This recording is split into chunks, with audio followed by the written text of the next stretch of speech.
자, 그 미디어 오늘인가요? 거기서 그런 기사가 나와서 되게 공감을 해서 한번 잠깐만 언급 좀 하고 가려고요. AI 윤석열이 선거운동 과정에서 허위 주장하면 누구를 처벌해야 돼? 윤석열. 그게 문제라는 거죠. 아. 그러니까 예를 들어서 AI 윤석열이 이제 유세차에 영상이 이렇게 틀어졌는데 선거법 위반 소지가 있을 수 있잖아. 팩트가 틀렸어. 이거 누구 처벌해야 되냐고. 야, 그렇게 또 이용할 수도 있겠네요. 가장 심각한 그게 거죠. 딥페이크로 활용되는 거고 그거죠. 딥페이크는 지금 요즘에 이게 범죄성 때문에 문제가 더 많아요. 간단히 말해서 AI 윤석열이라고는 하지만 요즘에 왜 저번에 한번 몇 달 전에 그 뉴스에서 서울시장 후보 나갔던 박영선 후보가 박영선 하고 똑같이 AI, 생긴 예. 걸 뉴스에서 보여주던 걸 보인 게 기술의 발전인 건 맞는데 요게 내가 하지도 않은 말을 목소리와 생김새를 똑같이 내는 것이 딥페이크예요. 근데 이제 이게 범죄로 쓰이면 딥페이크가 되는 거잖아요. AI가. 그럼 그 AI가 선거운동하면서 막 말도 안 되는 거짓말을 해. 누구를 처벌하냐고. 사람들은 윤석열이 한 말로 인식하고 있지만 처벌할 대상이 사라지는 거예요. 저는 그 선대위 발족식 때 AI를 보는 순간 진짜 깜짝 놀랐어요. 한 가지는 딱 이준석 머리에서 나왔겠구나. 그리고 이게 홍보비의 문제가 여기서 연결됐겠구나. 이것을 만들기 위해 제작비가 들어갔을 겁니다. 꽤 많이 들어갔을 거예요. 그래서 이준석이 뭐해서 무슨 짓을 하는데 돈을 많이 쓰고 있어. 이 얘기가 이런 데 쓰였겠구나 하는 생각을 먼저 했고요. 두 번째는 이 AI를 가지고 제가 진짜 지난번에 제일 처음에 이 딥페이크 문제가 됐을 때 엘리자베스 여왕의 그 영상과 비슷한 걸 해서 이상하게 모욕감을 주는 그런 게 돌았었어요. 그래서 다 유럽이나 미국 쪽에서 딥페이크를 완전히 규제한다라는 얘기를 이미 했었거든요. 근데 갑자기 이걸 등장시켰는데 선거법을 이렇게 그 선대위 발족식에서 이걸 내놨다라고 하면 선관위에서 제재를 하지 않았다는 거거든요. 전 그걸 보면서 이거 진짜 심각하겠다. 왜냐하면 온라인상에서의 우리의 모든 활동들은 사실 제재 범위가 별로 없어요. 이게 온라인을 벗어나는 현장에 가게 되면 마이크도 쓸 수 없는 그 옛날 구닥다리 선거법이 계속 적용되고 있단 말이에요. 이 둘 관계에서 오는 간극이 엄청난데 이걸 어떻게 해결할 것이냐. 아까 말씀하신 대로 거짓말을 하고 나서 윤석열 후보 난 안 했어요. AI가 했어요. 그리고 누구가 질문을 하고 그 인공지능을 머릿속에 심어 놓으면 도리도리도 없을 뿐더러 어버버 에그도 안 나올 거예요. 유수하고 화려한 말솜씨로 답변을 하는데 그것이 윤석열이 아니잖아요. 그건 가짜죠. 가짜입니다. 골 때리는 게 심각해요. 진짜로 안철수가 그거 있잖아.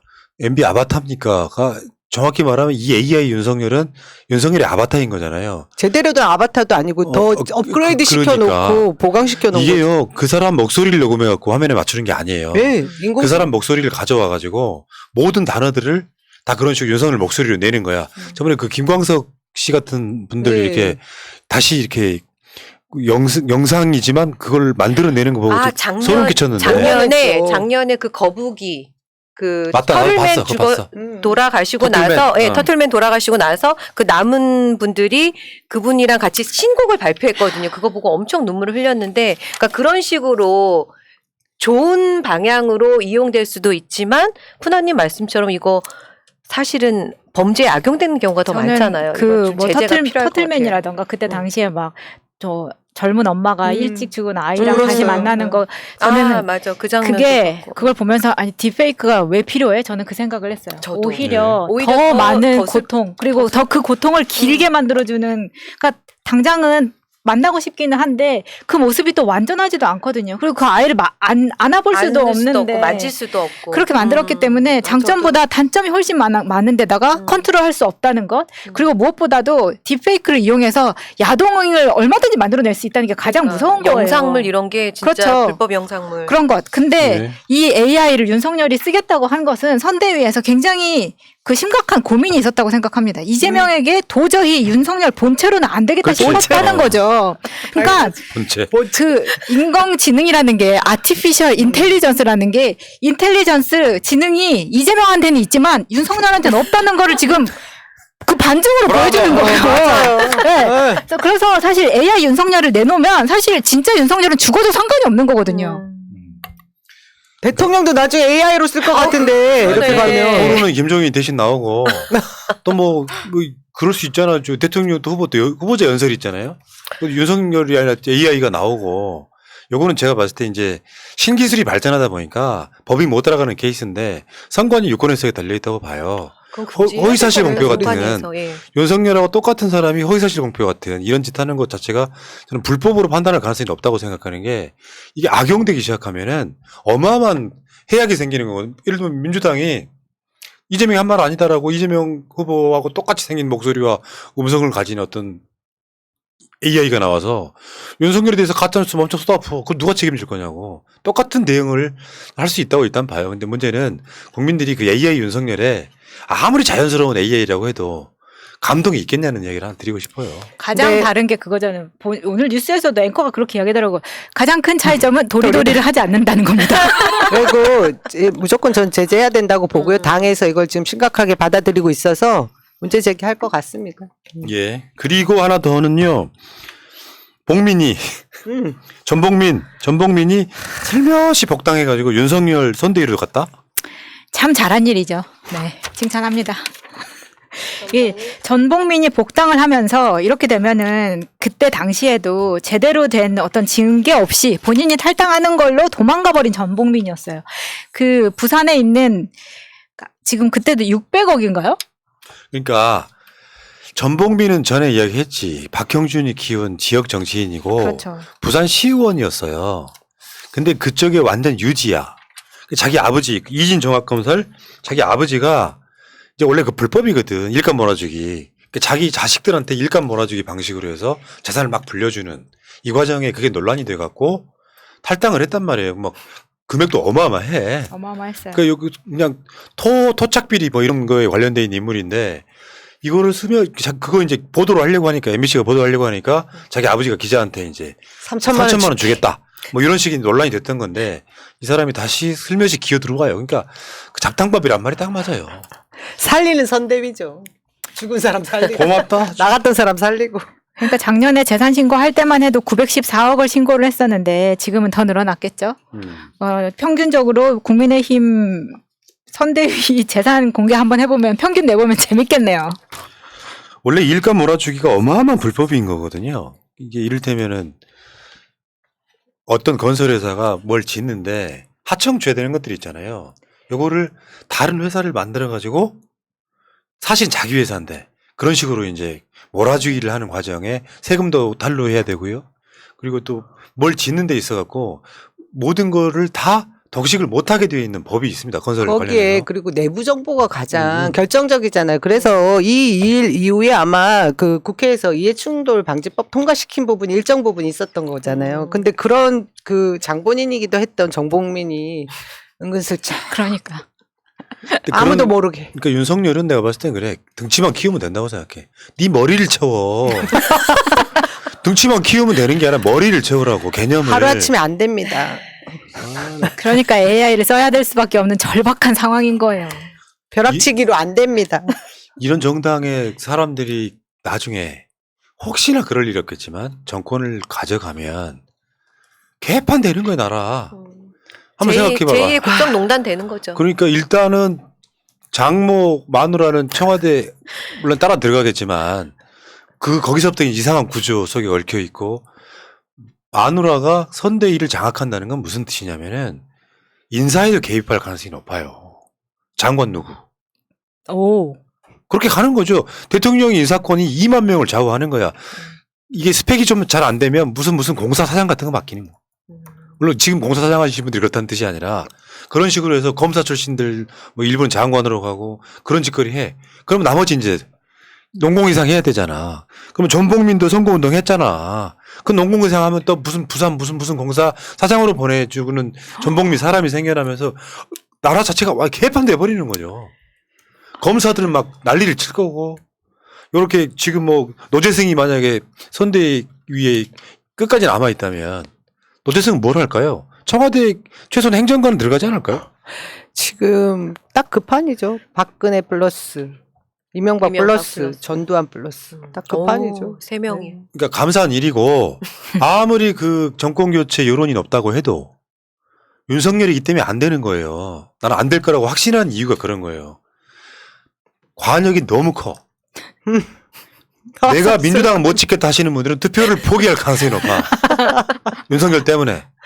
그런 과정에 지금 이 기울어진 언론 환경에서 이재명 후보랑 윤석열이 사실상 딱 붙어 있다고 하는 것은 실질적으로는 이재명 후보에 대해서 잘 모르는 사람들도 그래도 이재명이 낫지 않겠느냐. 그냥 이재명으로 대통령을 바꿔서 정권 교체 효과를 누리자 정도의 정서가 작용할 가능성이 되게 높다. 윤석열은 아니다. 이렇게 얘기를 하는 거죠. 또 반가운 거는 김종인 상황이 왔고 또 뭐 저기 이준석 대표가 다시 돌아왔는데 합체해도 여론 지지율 변화에 큰 뭐 미미하다. 효과가 그렇죠. 없었다. 우리가 좋아하는 우리 또 유시민 전 장관께서 이사장님께서 조만간 또 등판하신다고. 정치의 평론 재개를 하신다고 그 하잖아요. 프로그램 고정 출연한대요. 그러니까 정치 평론 안 하겠다가 아니라 아마도 그분 프로일인 것 같은데 털 많으신 분. 아니 우리 쪽 털 많은 사람 말고 저쪽 그 지상파에서 하시는 분 있어요. 네. 아마 그 고정 코너는 맞지 않을까 뭐 이런 생각이 좀 드는데. 저희 사실 빅스피커 필요했거든요. 너무 반가운 맞아요. 소식이었습니다. 네. 네. 그리고 이제 이낙연 대표님 나오실 때가 됐죠? 아니 저는 계속 그 얘기를 하고 있는데 제가 먼저 했는데 어제 보니까 우리 그 저기 정봉주 TV에서 저기 박진영 선배랑 정봉주 의원이 하고 계시더라고요. 홍준표 지금 의원이 많이 삐져 있거든요. 그리고 그 저기 김종인 자리에 본인이 갈 줄 알고 이준석한테 훈수도 뒀는데 갑자기 비상카드로 딱 나타나서 지금 이 말 했다가 저 말 했다가 하면서 특검 받아 뭐 이 얘기까지도 하고 계세요. 그래서 저는 꼭 영입은 아니지만 우호적으로 할 수 있는 정도의 지지 선언까지 받을 수 있을 정도로 모셔오는 거 굉장히 좋은 카드라고 생각해요. 그러니까 이제 연정 차원으로. 이게 왜냐면 이런 게 있어. 심리적으로 민주당 결이지만 이낙연을 더 좋아했던 사람들의 결이 일부 있는 거예요. 인정합시다. 그리고 뭐 옛날에 어떤 느낌이었는지는 별로 중요하지 않아. 이재명 대통령 만드는 게 중요해. 그리고 이제 제가 항상 하는 얘기인데 극렬한 네거티브는 선거에 도움이 되지 않습니다. 항상 내가 주장하는 바예요. 어떤 식으로 이야기를 해도 네거티브만 선거로는 절대 못 이긴다. 그러니까 이제 그런 거 있잖아요. 우리 방송들도 그런 역할들이 따로 정해져 있는 거야. 왜 새날은 뭐 어디만큼 못해 이런 얘기 하실 필요 없는 것이고 선거에서 제일 중요한 것은 네거티브가 아니에요. 이슈 파이팅이지. 우리의 역할은 뭐냐면 민주당 핵심 지지층 중에서 어떤 이슈가 나와도 우리 잘못한 거 아니야. 우리 선거 질 선거 아니야. 우리 후보 이만큼 좋은 후보야. 이런 이야기를 하는 채널인 거예요. 그러니까 그 네거티브만으로 선거운동을 할 수는 없는 거라 여러분들 우리 방송에 처음부터까지 구성을 한번 보세요. 어찌됐건 알려지지 않은 뉴스나 이재명 후보의 공약 같은 걸 이야기합니다. 근데 방송하기 쉬운 것 중에 하나가 상대의 단점만 가지고 공격하는 거예요. 그러면 이 방송을 보시는 분들도 네거티브 선거로 흘러가면 우리 후보의 공약이 뭔지 장점이 뭔지 모르는 상태로 끝나버립니다. 근데 이거를 단순 수평적 비교를 할 수 있냐고. 다른 문제라고. 우리는 10년 가까이 그 일을 역할을 해왔던 거예요. 우리가 맞다. 우리가 옳다. 우리가 선거 이겨야 된다. 우리 후보는 이런 장점이 있다. 이런 역할들을 하는 사람들이 있어야 돼.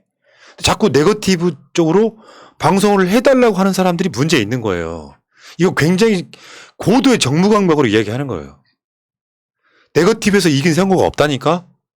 정동영이 졌을 때 BBK 네거티브 그렇게 했지만 나 이 사람 범죄를 무릅쓰러서 찍겠다고 일어나잖아요.